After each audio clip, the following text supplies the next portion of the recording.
ตกแรงมาบริสารตุ้มสารอย่างเบิ่งปีนี้ปลาโบหลายนำมาเสียหญ้าโมเมนน้อยเลยเบิ่งนั้นปลาโทเอาเสียมคู่ใจได้พี่น้อง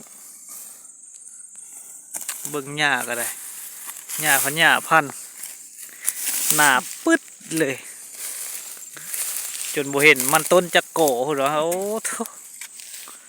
ยังกระดกกระโดเนี่ยแถวนี้บริปลูกมันต้นบ่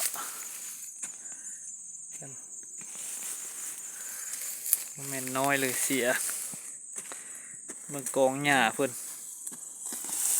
หนาปึ๊ด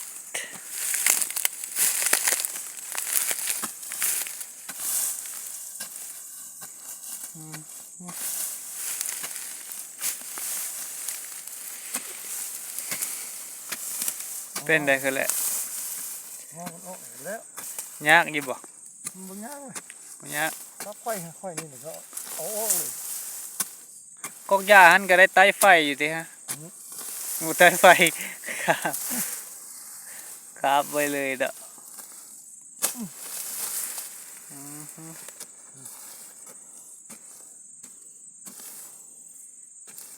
เดี๋ยวผมเข้ากันลองมาเลยไปขี่รถ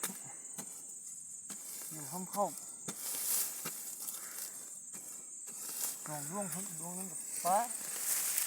ดวงนึงดูอยู่กับดวงนั้นค่อยมาเห็นค่อยยังยานเลยปลาหญ้าพันธุ์นี่ยังก็ปีแรกก็2-3ก่อปีต่อมาพอดี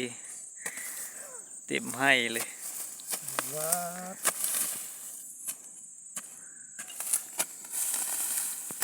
น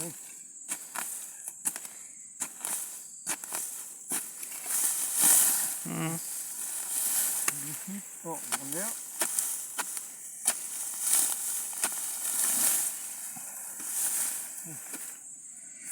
แม่นกินข้าวง่ายเลยบ่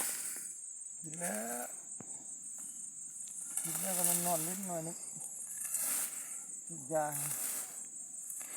จะหาสูบยาอย่าพัดอยู่น้ำอันปากคาบอยู่ตลอดเวลาเลยสงสัยยาสูบมันบ่เฮ็ดให้เมื่อยปะจ๊ะก็ยาเป้าวะ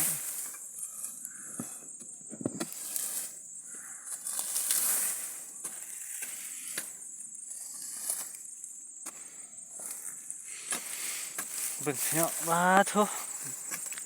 คลิปนี้บ่มีหยังหลายเด้อ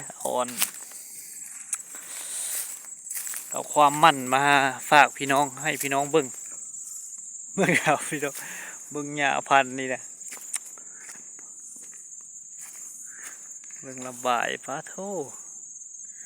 แม่นขี้ได้พี่น้องเอ้ยคนขี้คร้านคือเฮานี่บ่วัดเรียบร้อย